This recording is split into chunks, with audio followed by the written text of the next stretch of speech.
نبی علیہ السلام کی حدیث تو اس لائق ہے کہ ہمارے ایمان کا وہ جز بھی ہے، ہمارے اعمال کا بھی اس کو جز ہونا چاہیے۔ آقا علیہ السلام نے کتنی سخت وعید فرمائی ہے۔ یہ تو عام حالات کے تعلق سے وعیدیں ہیں، یہ چند احادیث جو میں نے ذکر کی عام حالات کے تعلق سے آقا علیہ السلام نے بیان فرمایا۔ نماز کے تعلق سے بھی خصوصی طور پر آقا علیہ السلام نے ارشاد فرمایا ہے، لا حضرت ابو ہریرہ رضی اللہ عنہ کی یہ بھی حدیث ہے، لا ينظر اللہ الى صلاۃ من يجر اذانہ، وہ آدمی لائق اعتبار ہی نہیں، وہ آدمی لائق اعتماد ہی نہیں، اس کی نماز کسی لائق نہیں ہے، اللہ تبارک و تعالی اس کی نماز کو قبول ہی نہیں فرماتا ہے۔ ان اللہ لا يقبل صلاۃ، ایک حدیث کے اندر ہے، اور ایک حدیث کے اندر لا ينظر کے الفاظ ہیں، اللہ اس بندے کی نماز قبول ہی نہیں کرتا جو بندہ اپنی نماز کے اندر اپنے پاجانے کو ٹخنوں سے نیچے رکھتا۔ ایک اور حدیث میں ہے، ایک صحابی فرماتے ہیں آقا صلی اللہ علیہ وسلم تشریف فرما تھے، ایک صحابہ آئے نماز پڑھی، نبی علیہ السلام نے فرمایا اے فلاں فاذهب وتوضا، جاؤ وضو کر کے واپس آؤ۔ یہ صاحب گئے وضو کر کے آئے، پھر آ کر کے نبی علیہ السلام کی خدمت میں حاضر ہوئے۔ نبی صلی اللہ علیہ وسلم نے پھر فرمایا اذهب فتوضا، جاؤ وضو کر کے آؤ۔ جو صحابی نبی صلی اللہ علیہ وسلم کی خدمت میں بیٹھے ہوئے ہیں، انہوں نے عرض کیا اللہ کے رسول، بظاہر مجھے کوئی ایسی وجہ نظر نہیں آتی کہ اس بندے کا وضو ٹوٹ گیا، میں دیکھ رہا ہوں ابھی یہ مسجد کے اندر آیا، اس نے نماز ادا کی ہے، آپ نے دوبارہ وضو کرنے کا حکم دے دیا، یہ بندہ دوبارہ وضو کر کے پھر مسجد کے اندر آیا، پھر آپ نے کہہ دیا کہ جاؤ وضو کر کے آؤ۔ اللہ کے رسول آخر کیا وجہ ہے کہ آپ بار بار اس کو وضو کرنے کا حکم فرما رہے ہیں؟ نبی علیہ السلام نے فرمایا یہ بندہ اپنی نماز کے اندر اپنی تہمت کو لٹکائے ہوئے ہیں، اس وجہ سے میں نے حکم دیا کہ جاؤ وضو کر کے آؤ۔ معلوم یہ ہوا ایسے بندے کی نماز ہوتی ہی نہیں ہے جو بندہ نماز کے اندر اپنی لنگی کو یا اپنی پینٹ کو ٹخنوں سے نیچے لٹکا کرتے ہیں۔ ایک فیشن جو ہمارے یہاں پر چلا ہے نماز کے وقت میں، اب تو دھیان ہی نہیں ہوتا، کچھ لوگوں کا اگر دھیان ہوتا ہے تو وہ نیچے سے پائجامے اوپر کو موڑ لیتے ہیں اور بس سمجھتے ہیں ہماری نماز ہو گئی، معاملہ ختم ہو گیا۔ میں نے جیسا کہ عرض کیا گزشتہ جو 3-4 حدیثیں میں نے بیان کی ہے اس میں نماز کا کوئی تعلق نہیں۔ آقا علیہ السلام نے نماز کے لیے حدیثیں بیان نہیں فرمائی، یا صرف نماز کے اندر ٹخنوں کو ڈھانپنا حرام نہیں ہے، مطلقاً زندگی کے ہر لمحے میں ٹخنے کو کھولا رکھنا ضروری اور لازمی۔ یہ صرف نماز کا گناہ نہیں ہے کہ نماز کے وقت ہم ٹخنے کھول لیں تو نماز ہماری ٹھیک ہے، نماز ہماری صحیح ہو جائے گی، اس میں کوئی شک نہیں کہ نماز کے دوران ہم گناہ سے بچ جائیں گے، لیکن نماز کے باہر کا جو گناہ ہے اس کا کیا کریں؟ ہم معاشرے کی شرما حضوری میں، فیشن کی دیکھا دیکھی میں میرے بھائیوں کتنے گناہ اپنے سر پر لیے ہوئے۔ کچھ لوگوں کا عجیب سا بیوقوفی سا سوال ہے، اگر ٹخنوں کو ڈھانپنا حرام ہے، سردیوں میں موزوں سے بھی تو ٹخنوں کو ڈھانپا جاتا ہے، یہ غلطی دیکھو لوگوں، یعنی عربی کے ایک لفظ سے واقف نہیں ہوتے، ایک لفظ عربی کا کبھی جاننے کی توفیق نہیں ہوئی، اعتراض کس پر؟ حدیث پر آ کر کے خبیث اعتراض کرتا، یہ ناپاک اور غلیظ بندہ حدیث پر اعتراض کرتا ہے کہ اگر ٹخنوں کو ڈھانپنا حرام ہے تو موضوع میں کیوں ڈھانپا جاتا ہے؟ اس حدیث کی اولاد کو معلوم ہونا چاہیے کہ اگر ٹخنوں کو ڈھانپنے کی حدیث حضور سے ثابت ہے، اپنے ٹخنوں کو اس موضوع کے ذریعے ڈھانپنے کی حدیث بھی حضور سے ثابت ہے۔ یہ اعتراض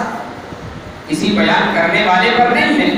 یہ اعتراض کسی دیوبندی پر، کسی اہل حدیث پر، کسی بریلوی پر نہیں ہے، یہ اعتراض نبی علیہ السلام پر ہے۔ اگر اعتراض کر سکتے ہو تو آقا کی ذات پر کرو، اس لیے کہ آقا علیہ السلام خفین بھی استعمال فرماتے ہیں اور ٹخنوں کو ڈھانپنے کا بھی حکم دیتے ہیں۔ خفین کے اندر ایک طرف نبی کپڑے کو لٹکانے سے منع فرماتے ہیں اور ٹخنے کو کھلا رکھنے کا حکم دیتے ہیں۔ یہ گندا ناپاک خطرہ یہ سمجھ رہا ہے کہ میں نے اعتراض کر کے بہت بڑا تیر مار لیا، میں نے دیوبندی کی زبان کو خاموش کر دیا، اب وہ نہیں کہے گا کہ ٹخنوں کو ڈھانپنا حرام ہے۔ جاہل انسان، تجھے معلوم ہونا چاہیے یہ اعتراض کسی دیوبندی پر نہیں، نبی علیہ السلام کی ذات پر ہوگا، اور نبی پر اعتراض کرنے کا انجام جانتے ہو کیا ہوتا ہے؟ قرآن کریم نے صرف بیان نہیں کیا، قرآن کریم نے انجام لوگوں کے سامنے دکھلایا ہے کہ نبی پر اعتراض کرنے والوں کا انجام میدان بدر کے اندر کیا ہوا، نبی پر اعتراض کرنے والوں کا انجام یرموک کے اندر کیا ہوا، نبی کے اعمال پر اعتراض کرنے والوں کا انجام غزوہ خندق کے اندر کیا ہوا۔ قرآن نے صرف بیان نہیں کیا، عملاً دکھلایا ہے کہ جو انسان نبی پر اعتراض کرے، نبی کی حدیث کو جھوٹا مانے، اس کا انجام میرے بھائیوں دنیا میں بھی سب سے برا ہوگا، اور آخرت کے اندر تو اس کو جہنم کے کون سے طبقے میں ڈالا جائے گا، یہ اللہ کی طرف جائے۔ احادیث مبارکہ میں ٹخنے ڈھانپنے سے جہاں پر منع کیا گیا، احادیث کے اندر دو الفاظ استعمال ہوئے، ایک جرہ یا جرو، اس کے معنی آتے ہیں کپڑے کو کھینچ کر نیچے کو لٹکا دینا، ایک اس کے علاوہ دوسرا لفظ اور استعمال ہوا ہے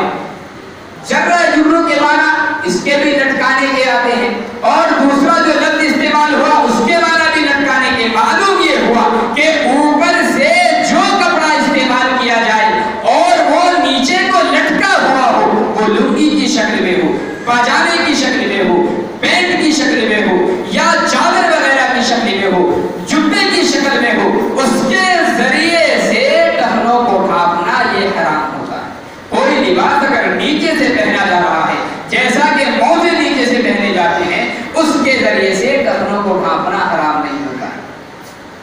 لیکن یہ فرق ہو جانے کا جو عربی سے واقف ہو، جس کا مقصد محض اعتراض کرنا ہو، اپنے اعمال کو صحیح کرنے کے لیے حدیث کو غلط ٹھہرانا جس کا مقصد ہو، اس کو عربی سمجھ میں نہیں آتی۔ سمجھ میں حدیث اس کو آتی ہے جس کے اندر جذبہ ہو حدیث پر عمل کرنے کا، جس کے اندر جذبہ یہ ہو کہ نبی علیہ السلام کے اعمال کو مکمل طور پر اپنی زندگی میں اپنانا ہے۔ اللہ مغفرت فرمائے جناب ڈاکٹر عنایت اللہ خان صاحب جو تھے، آپ سب حضرات جانتے ہیں، پیشے سے ایک ڈاکٹر تھے، اور ان کا جو معاشرہ تھا میرے بھائیوں، آپ جانتے ہیں کہ سوسائٹی کے لوگوں میں ایسے لوگوں کا اٹھنا بیٹھنا ہوتا ہے، ہمیشہ بڑے لوگوں کے اندر جن لوگوں کے یہاں پینٹ کو ذرا سا اوپر رکھنا بہت بڑا عیب تصور کیا جاتا ہے۔ ہم نے میرے بھائیوں اپنی آنکھوں سے دیکھا ہے، اللہ کڑوڑ چین و سکون نصیب فرمائے اس بندے کو، جب اس نے کسی موقع پر یہاں پر وہ حدیثیں سنی، اللہ کی قسم ہم نے دیکھا ہے کہ اگلی مرتبہ جب وہ بندہ پینٹ سلوا کر کے لایا تو ٹخنوں سے تقریباً آدھا بالش پینٹ اس بندے کی اونچی تھی۔ ہوا کر کے انہوں نے دکھلائی، کہا دیکھو میں نے حدیث سنی ہے تو میں نے عمل کیا، اور فرمایا کہ جب میں اپنے اسپتال کے اندر جاتا ہوں لوگ مذاق اڑاتے ہیں، چھپکے چھپکے باتیں کرتے ہیں، ڈاکٹر صاحب کو ہو کیا گیا، بھلا دنیا میں کوئی پینٹ اتنی اونچی پہنتا ہے؟ اور میرے بھائیو آج بھی رونا آتا ہے واقعی کہ جب بندہ اللہ کے رسول کے کسی عمل پر عمل کی کوشش کرے، میرے بھائیو دنیا کی کوئی چیز رکاوٹ نہیں بنتی۔ وہ بندہ جو ان لوگوں میں رہنے والا ہو، جن کا معاشرہ دوسرا ہو، جن کی تہذیب ہی دوسری ہو، ایک ایسا بندہ جو حدیث پر عمل کر سکتا ہے، ہمارے اور آپ کے لیے کیا مشکل ہے؟ ہماری مجلسیں کون سی ہوتی ہیں؟ شرابیوں کی، کبابیوں کی، جواریوں کی۔ وہ ان لوگوں کی مجلسوں میں ہمارا بیٹھنا بیٹھ گیا جنہیں ایک وقت کی نماز کا نہیں پتا، جنہیں روزوں کی کوئی خبر نہیں، جنہیں زکات کی کوئی خبر نہیں، جو اسلام کے کسی ایک رکن سے واقف نہیں ہے، جن کے معاشرے میں کوئی حیثیت نہیں، ایسے لوگوں کے پاس ہم اٹھتے بیٹھتے ہیں تو شرم محسوس کرتے ہیں نبی کی سنتوں پر عمل کرنے کی۔ لوگ یہ کہتے ہیں، بہت سے علماء کو کہتے ہیں سنا، جن کے ذہنوں کے اندر خباثت بھری ہوئی ہے اور جن کے ذہنوں کے اندر گندگی بھری ہوتی ہے، اور مقصد حدیث کو چھوڑنا ہے، مقصد دیوبندی کی مخالفت ہے، کہتے ہیں سنا حدیث کے اندر تو الفاظ ہیں کہ جو آدمی تکبر کی وجہ سے لٹکاتا ہے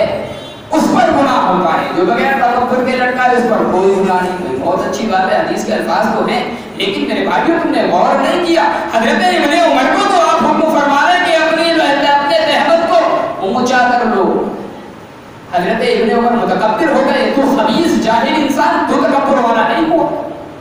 تیری حیثیت حضرت ابن عمر سے بڑھ گئی کہ نبی علیہ السلام اپنے اتنے خاص صحابی کو حکم فرما رہے کہ تم اپنی لنگی کو اوپر کر لو، یہ گندا ناپاک کپڑا یہ کہتا ہے کہ تکبر کی وجہ سے حضور نے منع فرمایا، ہم تو تکبر کی وجہ سے نہیں لٹکاتے۔ حضرت ابو ہریرہ رضی اللہ تعالیٰ کی جو حدیث میں نے بیان کی، نبی علیہ السلام نے جب بیان فرمایا ان اللہ لا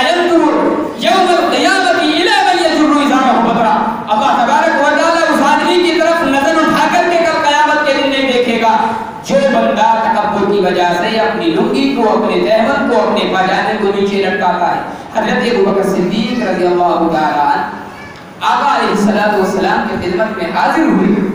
حضرت ابوبکر صدیق رضی اللہ تعالیٰ نے فرمایا یا اللہ کے رسول میں تو بڑا پریشان ہوں، اس لیے کہ میرا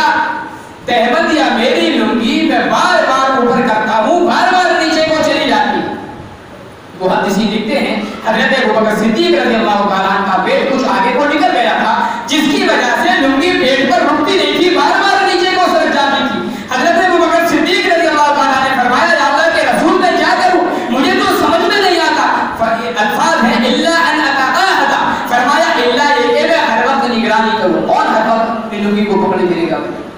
تو حضرت ابوبکر صدیق رضی اللہ تعالیٰ عنہ کرتے ہیں آقا علیہ السلام نے فرمایا ابوبکر تمہیں اجازت ہے، تمہیں اجازت ہے، فإنک لست منہم، فرمایا تم ان لوگوں میں سے نہیں ہو جو تکبر کی وجہ سے یہ کام کیا کرتے ہیں۔ نبی علیہ السلام صرف حضرت ابوبکر صدیق کو منع فرماتے ہیں، حضرت ابو ہریرہ سے صاف کہہ دیا کہ لنگی کو نیچے لٹکانا حرام ہے۔ حضرت ابن عمر کو صاف طور پر حکم دے دیا کہ اپنی لنگی کو نیچے نہ لٹکایا کرو۔ حضرت ابو سعید خدری سے صاف فرما دیا کہ اپنی لنگی کو نیچے صاف تک رکھا کرو، اور نبی علیہ السلام نے لنگی نیچے رکھ کر نماز پڑھنے والے کی نماز کو منع فرما دیا کہ تمہاری نماز نہیں ہوئی۔ یہ کل کا ناپاک قطرے سے پیدا مولوی یہ کہتا ہے کہ ہم پاجامہ لٹکاتے ہیں تو فخر کی وجہ سے نہیں، تکبر کی وجہ سے نہیں لٹکاتے، اس لیے کوئی گناہ کی بات نہیں۔ میرے بھائیو آپ سوچو یہ مخالفتیں کہاں جا رہی ہیں؟ یہ مخالفت کسی مولوی کی، مخالفت کسی مسلک کی نہیں ہے، یہ سیدھی سیدھی مخالفت ہے نبی علیہ السلام کی، یہ مخالفت ہے حضرت ابن عمر کی، یہ مخالفت ہے حضرت ابو ہریرہ کی۔ میرے بھائیوں یہ مخالفت ہے 1,24,000 صحابہ کرام کی کہ جنہوں نے نبی علیہ السلام کی حدیث پر عمل کیا، یہ مخالفت ہے ان تمام صحابہ کرام کی جنہوں نے اس روایت کو نقل کیا، اور نبی علیہ السلام نے حضرت ابوبکر کے علاوہ کسی اور کو اجازت نہیں اس بات کی کہ وہ اپنے پاجامے کو نیچے لٹکائے۔ حضرت ابوبکر کو اجازت کیوں دی گئی؟ اس لیے کہ حضرت ابوبکر فرماتے ہیں میری مجبوری ہے کہ بار بار میں کرتا ہوں نیچے چلی جاتی ہے، اوپر کرتا ہوں نیچے چلی جاتی ہے۔ تب حضرت ابوبکر صدیق رضی اللہ تعالیٰ عنہ کو نبی علیہ السلام نے اجازت دی۔ اب یا تو یہ ہے کہ اس بندے کو حدیث کا انکار ہے جو کہتا ہے، یا پھر اپنا مقابلہ حضرت ابوبکر صدیق رضی اللہ تعالیٰ عنہ سے نعوذ باللہ کرنا چاہتا ہے۔ اس لیے میرے بھائیوں درخواست ہے یہ کہ اپنے پاجاموں کو، اپنی لنگیوں کو لازم پکڑ لو کہ کسی بھی لمحے میں ٹخنوں سے نیچے نہیں لٹکائیں گے۔ اور جو بندہ حدیث سننے کے بعد بھی یہ چاہتا ہے کہ اپنے پاجامے کو ٹخنوں سے نیچے رکھے، اپنی پیٹ کو ٹخنے سے نیچے رکھے، تو یاد رکھے کل قیامت کے دن وہ تیار ہو جائے کہ اس کے پیر کے اس حصے کو جہنم میں جانے سے دنیا کی کوئی طاقت نہیں بچا سکتی۔ اللہ مجھے بھی آپ کو عمل کی توفیق عنایت فرمائے۔